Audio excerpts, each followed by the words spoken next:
Hey everyone, welcome back to Raksha unplugged. कैसे हैं आप लोग? तो भाई व्यूज़ है डाउन और बहुत जल्दी शुरू होने वाली है नई कंट्रोवर्सी और सारे के सारे इस कंट्रोवर्सी में कूदने वाले हैं। शुरुआत कर दी है हमारी जो इवेंट वाली दीदी हैं उन्होंने, उसके बाद कुछ पीआर चैनल्स की तरफ से बातें हुई थी। जगत दीदी भी लाइव आई थी और अब जगत दीदी का जो डॉन भाई है वही मुच्छड़, वो भी जल्द ही इस मैदान में कूदने वाला है। इनके जो स्टेटस वगैरह हैं वो सामने आ रहे हैं कि ये लोग अब आ रहे हैं कूदने मैदान में और सारी चीज़ों को क्लियर करने। तो जल्दी व्लॉग वीडियो लाइव कुछ ना कुछ होता होगा। पहले मैं बात यहाँ करना चाहूँगी इवेंट नहीं पहले हम बात कर लेते हैं महल साहब की। तो महल साहब का नाम भी इस बीच घसीटा जा रहा था एमजी के साइड से और बहुत सारे लोग ऐसा दावा करते हैं कि उनकी महल साहब से बात हो रही है, महल साहब से बात हो रही है। बट महल साहब ने क्लियरली कई बार अपने ब्लॉग्स में बोला है कि मेरी किसी से बात नहीं हो रही है, प्लीज़ मेरा नाम बीच में मत लाइएगा, मुझे झूठा इसमें ना घसीटिएगा। लेकिन लोग थे कि मानने को तैयार ही नहीं थे। लोग तो ये तक दावे कर रहे थे कि मैं अभी टाइमिंग बता देती हूँ, मेरी इतने इतने बजे महल साहब से बात हुई है, क्या बात हुई है, ऐसा हुआ है वैसा हुआ है, बतेरी चीज़ें यहाँ चल रही थी। इसके अलावा जो इवेंट वाली दीदी हैं, जैसे ही उनका वीडियो आया था वैसे ही जो एमजी हैं उन्होंने और भी बहुत सारे दावे किए थे कि जगत दीदी के कहने पर बहुत से लोगों का नाम वहाँ से हटाया गया था, जिसमें एक नाम महल साहब का भी था। तो अब महल साहब ने ये चीज़ें क्लियर कर दी हैं कि भाई मैं इन्वाइटेड था और मेरा कभी भी नाम नहीं हटाया गया, मुझे लगातार बुलाया जा रहा था, लेकिन मैं अपने कारणों के चलते वहाँ नहीं गया। और भी बहुत सारी चीज़ें महल साहब ने क्लियर की हैं जो ज़्यादातर आप लोग जानते ही होंगे। आप लोगों ने मुझे कॉमेंट्स भी किए हैं कि धोकर चले गए हैं महल साहब सबको। तो यार इधर पर ना सोशल मीडिया पर झूठ बहुत चलता है, बहुत ज़्यादा झूठ चलता है। मैंने ये चीज़ देखी है, जो भी आएगा झूठ बोलकर एकदम से कुछ भी नैरेटिव सेट कर कर चला जाएगा। और इसीलिए मैं प्रेफर करती हूँ कि भाई मत ऐसे काम करो, मत कुछ भी करो। जो व्लॉग्स आ रहे हैं ना उसको देखो और उसी के हिसाब से आप अपने रिएक्शन, अपने ओपिनियन सेट करो। जब भी ये झूठ फैलता है ना तो कुछ भी मतलब किसी के भी इसमें चरित्र का हनन होने लगता है, किसी में भी कुछ भी होने लग जाता है। अब महल साहब को फालतू में घसीटा जा रहा था कि महल साहब को नहीं बुलाया गया, जगत दीदी का इसमें एक तरीके से बन रहा था कि जगत दीदी इतनी क्रूर है, इतनी खराब है कि उन्होंने मना कर दिया। अब रही बात जगत दीदी इस इवेंट का हिस्सा क्यों नहीं बनी, आपको लगता था क्या, शुरू से लग रहा था क्या कि जगत दीदी इस इवेंट का हिस्सा बनेंगी? मुझे तो शुरू से ही नहीं लग रहा था कि वो इस इवेंट का हिस्सा बनेंगी, जिसका पहला कारण तो था कि वो जूस वाली दीदी भी इनवाइटेड थी और उनको कुछ ज्यादा ही सर पर बैठाला जा रहा था। और हमारी जगत दीदी को आदत है, मतलब अटेंशन सीकर है वो, उनको चाहिए कि वो पूरी लाइमलाइट उनकी तरफ ही जाए। और वहां पर एक सेलिब्रिटी भी आ रही थी जो कि मैं लॉस्ट सेलिब्रिटी में ही उनको गिनना चाहूंगी, जिसके लिए हमारी इवेंट वाली दीदी को बहुत बुरा लगा है। उनको भी हम करारा जवाब देंगे, लेकिन वेट करो वेट करो, इवेंट वाली दीदी की अलग से बजाई जाएगी, इसी पॉडकास्ट में बजाई जाएगी। पहले हम जगत दीदी की बात कर लेते हैं।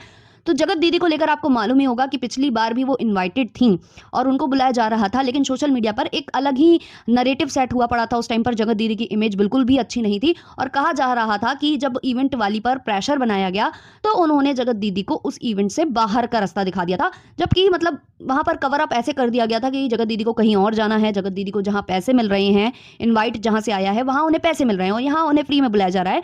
तो वो अपनी बच्ची को क्योंकि अच्छा फ्यूचर देना चाहती हैं, इसलिए वो ऐसी जगह जाना प्रेफर करेंगी जहां उन्हें पैसे मिल रहे हैं। हालांकि जगत दीदी वहां कहीं भी नहीं गई थी। जगत दीदी गई कहाँ थी? केवल दर्शन करने गई थी, भगवान शंकर के दरबार में गई हुई थी वो उस टाइम पर। और फिर उन्होंने बाद में ये चूरन दे दिया था, वो इवेंट पोस्टपोन हो गया और ये सब हो गया, ऐसा कुछ इन्होंने वहां पर बोल दिया था। तो ये जगत दीदी को उस टाइम पर कहीं ना कहीं उनकी इज्जत पर ये चीज आ गई थी और उनको बुरा तो लगा होगा। और आपको तो पता ही है ना, हमारी जगत दीदी बदला निकालती हैं, लेडी डॉन है, पुराना नाम भूल गए हो क्या जगत दीदी का? आज वो शांत है तो घायल शेरनी है, तो आप लोगों ने उनको हल्के हल्के वल्के में ले लिया क्या? तो हमारी जगत दीदी को नहीं जाना था। कहीं ना कहीं उन्हें, मुझे ऐसा लग रहा है कि इवेंट वाली से बदला निकालने का उनको कहते हैं मौका मिल गया था, मौका। तो उनको नहीं जाना था यहाँ पर और वो समझ में आ रहा था। ये खुद ही उनके पीछे कुछ ज्यादा ही पड़ी थी और इंसान के आव भाव और हरकतों से आपको समझ में आ जाता है कि ये इंसान आपको मतलब सीरियसली ले भी रहा है या नहीं। और ये पता कोई भी ऑडियंस देख पा रही थी, सब कुछ समझ पा रही थी। लेकिन हमारी इवेंट वाली दीदी तो ठहरी इवेंट वाली दीदी, खूब मस्का लगाया, खूब जो है कहते हैं ना चूना कत्था सारा का सारा हमारी जगत दीदी को लगा दिया। यहाँ तक कि लप्पू और उनकी माता श्री के बारे में भी ना जाने क्या क्या इन्होंने बोल दिया। तो ये जो है इवेंट वाली दीदी इनको लगा रही थी मस्का और कहीं ना कहीं हमारी जगत दीदी के मन में ये था कि मैं इससे लूंगी बदला, इसने उस बार मुझे निकाला था इवेंट से, इस बार मैं खुद से नहीं जाऊंगी। अब देखो ये नैरेटिव फैला था, अब कितना सच है या झूठ है कि निकाला गया था या वो खुद से बैकआउट कर गई। बट जो भी हो यार, वो किस मुंह से जाती वहां पर, किस मुंह से जाती? अगर वो जाती उस इवेंट में तो शायद उनको वो रिस्पॉन्स नहीं मिलता, शायद उनको ढंग से लोग ट्रीट नहीं करते या कुछ भी। और उस इवेंट में ज़्यादा कोई कुछ था नहीं, ये भी जगत दीदी जानती हैं। और जगत दीदी से ज़्यादा लाइमलाइट में रहती वो जो एक्ट्रेस आ रही थी, तो जगत दीदी नहीं गई और उन्हें जाना नहीं था, ये देखो सब लोग समझ रहे हैं। अब जो इवेंट वाली दीदी हैं उनका फिर से एक रील मेरे सामने आया है, किसी ने मुझे शेयर किया है इंस्टा पर, जहां वो ये बोल रही हैं कि जिस दिन इवेंट था उससे एक रात पहले मेरे पास मैसेज आता है कि मैं लाइव में सब कुछ क्लियर कर दूंगी और ये वो। तो ये बिल्कुल आपने एंड मूवमेंट पर बताया, जो कि सही नहीं है और बात सच है। अगर जगत दीदी को नहीं जाना था तो वो क्लियर उनको बोल देती कि मैं नहीं आऊंगी, आप मुझे घर तक इन्वाइट करने आए, थैंक्स, लेकिन मैं नहीं आऊंगी, मैं नहीं आ पाऊंगी, मेरे अपने रीजंस हैं या मुझे कहीं जाना है, कुछ भी बहाना दिया जा सकता था या सीधे सीधे बोला जा सकता था कि अभी मैं उस स्टेट ऑफ माइंड में नहीं हूं कि मैं किसी इवेंट का हिस्सा बनूं या मैं किसी भीड़ का हिस्सा बनूं, मुझे अभी कंफर्टेबल नहीं लग रहा है। या आप कुछ भी बहाना दे सकते थे कि मेरी डॉक्टर ने मुझे अभी मना किया है, या कुछ भी बोल सकते थे। लेकिन आप वहां पहले जाने के लिए हामी भरते हो और फिर किसी को एकदम से मना कर देते हो, तो उसको थोड़ा बहुत तो गुस्सा आएगा ही। और इवेंट वाली दीदी ने क्या बोला है कि कुछ टुच्चे, कुछ ऐसे ही, मतलब ऐसे उल्टे सीधे रिएक्शन चैनल्स वाले हैं जो बोल रहे हैं कि मैं ऐसी सेलिब्रिटीज को बुलाती हूँ, वैसी सेलिब्रिटीज को बुलाती हूँ, तो अकेले दम रखती हूँ मैं बुलाने का शाहरुख खान और सलमान खान को भी। ये इवेंट वाली दीदी बोल रही हैं। ऑल्सो इवेंट वाली दीदी ने बोला कि मैं इतना बड़ा इवेंट करने की दम रखती हूँ, इतने मैं पैसे रखती हूँ, 6,000 में तो तुम लोगों की फट रही थी, मतलब 6,000 रुपए में तुम लोग एंट्री नहीं ले पा रहे थे, तो कौन लोग एंट्री नहीं ले पा रहे थे 6,000 रुपए में?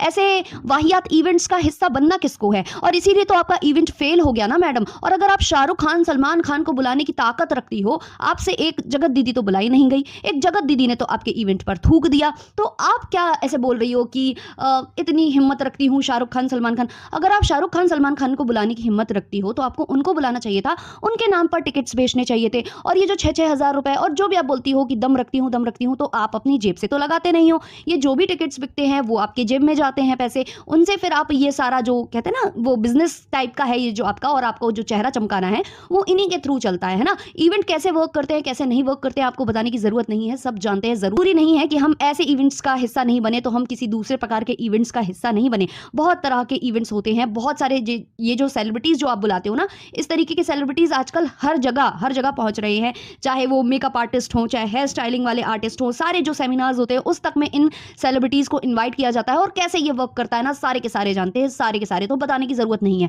और अगर आप शाहरुख, सलमान इनको बुला लेते तो इनके नाम पर टिकट्स आपके बिक जाते, तो आपको क्या ऐसे जगत दीदी जैसे लोगों का चेहरा देखने की जरूरत पड़ती? आप तो जगत दीदी तक को नहीं बुला पाए, आप शाहरुख, सलमान की क्या बात करते हो? आप एक नॉर्मल सेलिब्रिटी जो कि यूट्यूबर है, जिसका बहुत ज्यादा नाम भी नहीं है, जो हाल फिलहाल में बदनाम हो गया है, उसको तक तो आप अपने इवेंट तक खींच नहीं पाए। और उसके बिहाफ पर जो आपने टिकट्स बेचे थे उसमें भी आपका पोपट हो गया। तो जो आपकी फ्रस्ट्रेशन है वो रिएक्शन चैनल पर आप ना ही निकालें तो वो सही होगा। और सही बात है, ऐसे जितने भी इवेंट्स होते हैं, चाहे वो मेकअप वाले हों, चाहे हेयर स्टाइलिंग वाले हों, चाहे ये यूट्यूब वाले इवेंट्स हो, इन सब इवेंट्स में ऐसे ही सेलिब्रिटीज को बुलाया जाता है। ये सब बहुत अच्छे से जानते हैं, जो या तो टीवी सेलेब हों, जो नए नए आए हों, या फिर मतलब ओके ओके वाले भी होते हैं और कुछ लॉस्ट वाले होते हैं, है ना। बड़े बड़े जो एक्ट्रेसेस हैं जो एक टाइम पर ना मतलब छाए हुए थे, वो हाईएस्ट पेड एक्ट्रेसेस थी एक टाइम पर, अब उनको काम नहीं मिल रहा है, अब वो इसी तरीके के इवेंट्स का पार्ट बनती है, तो उनको आप लोग बुलाते हो। या फिर कोई इस तरीके का यूट्यूबर होगा जो सेलिब्रिटी था, वो यूट्यूबर में कन्वर्ट हो चुका है, तो उनको आप लोग बुलाते हो। तो इसमें बुराई क्या है? इसमें अगर हम लोगों ने ये चीज़ सच्ची सच्ची बोल दी तो आपको इतनी मतलब इतना इसमें बुरा क्या लग गया? और या शाहरुख, सलमान की बात मत करो यार, उनको इतना मतलब वो इतने मतलब उनको इतना डिग्रेड मत करो, है ना। आपसे एक जगत दीदी नहीं बुलाई गई अपने इवेंट में और आप इतनी बड़ी बड़ी बातें कर रहे हो। आपको मेनली यही रहता है हमेशा कि आपको अपना फेस जो है ना चमकाना रहता था, वही आप चमकाने के लिए ये चीज़ें कर रहे थे। आपने हर किसी को एड़ी चोटी का जोर लगाकर इन लोगों को बुलाने की कोशिश की। जगत भैया एंड फैमिली तो आपने, जगत जो दीदी है उनकी वजह से आपने जगत भैया एंड फैमिली से बुराई ले ली। इसके अलावा और भी दूसरे दूसरे जो क्रिएटर्स हैं वो भी आपके पास आने का प्रेफर नहीं कर रहे।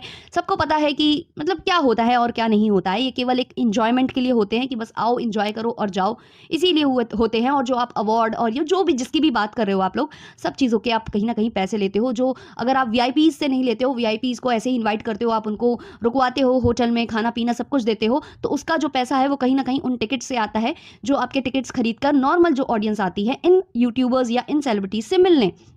और वो ज़्यादातर उसमें छोटे यूट्यूबर्स या छोटे उस तरीके के लोग होते हैं जो अपने आप को प्रमोट करने आते हैं, जैसे हेयर स्टाइलिंग या जो इनका होता है ना मेकअप आर्टिस्ट वाला लोगों का, तो वो लोग भी वहाँ आते हैं अपने बिजनेस को प्रमोट करने, कुछ नया सीखने, कुछ चीज़ें वो करने। तो ये कैसे इवेंट वर्क करते हैं आप ना ही बताओ हमें तो अच्छा है, हमने भी दुनिया देखी है। वो अलग बात है आपकी एज कुछ ज़्यादा ही है ना, बहुत ज़्यादा है आपकी एज, तो आप सोचते हो कि एज से ही सारा तजुर्बा आता है। जी नहीं, हम बहुत कुछ देखे बैठे हैं, बहुत कुछ अपनी छोटी सी लाइफ में भी बहुत लोग बहुत कुछ अचीव कर लेते हैं, तो उनको मालूम होता है। तो आपको इतना बुरा लगने वाली कोई इसमें चीज़ नहीं थी। और फिर से मैं एक बार कहूँगी कि शाहरुख खान, सलमान खान तो छोड़ो, आप एक जगत दीदी को अपने छोटे से इवेंट में नहीं बुला पाए हो, जिसके लिए आप इतना रोना पीटना मचा रहे हो। तो प्लीज़ उन इतने बड़े बड़े सेलेब्स का नाम मत लो। आपको पता है ना सलमान खान के साथ आजकल कितनी सिक्योरिटी चलती है, कितना वो चलता है। आप तो उनका इंतज़ाम भी नहीं कर पाओगे एक अच्छे से जगह ठहराने में। तो रहने दो, क्योंकि आपके इवेंट्स वैसे ही फ्लॉप हो रहे हैं, जो टिकट्स ही सेल नहीं हो रहे हैं, तो आप कहाँ से इतना भर पाओगे उनका आने जाने का, है ना। आपको पता ही होगा जब वो बिग बॉस होस्ट करते हैं तो एक दिन का कितना चार्ज लेते हैं, या वीकेंड बस का कितना चार्ज लेते हैं। तो प्लीज़ प्लीज़ दोबारा से ये इतना बड़ा जोक मत मारना, बहुत ज़्यादा हंसी आ जाएगी हम लोगों को, है ना। हम लोग के हंस हंस के पेट दर्द होने लग जाएंगे। इवेंट वाली दीदी, और वेट करो, मुच्छड़ भैया आ रहे हैं आपको जवाब देने, और जगत दीदी भी। बढ़िया कंट्रोवर्सी होगी, आपका चेहरा भी चमकेगा, दूसरों का भी चमकेगा, और रिएक्शन चैनल वालों का तो चमकेगा ही चमकेगा, क्योंकि रिएक्शन चैनल वाले तो मज़े लेते ही हैं, है ना। तो प्लीज़ रिएक्शन चैनल वालों से पंगा नहीं, है ना। चलो मिलते हैं नेक्स्ट वाले पॉडकास्ट में। अच्छा लगा हो तो लाइक शेयर सब्सक्राइब कर देना। तब तक के लिए बाय बाय।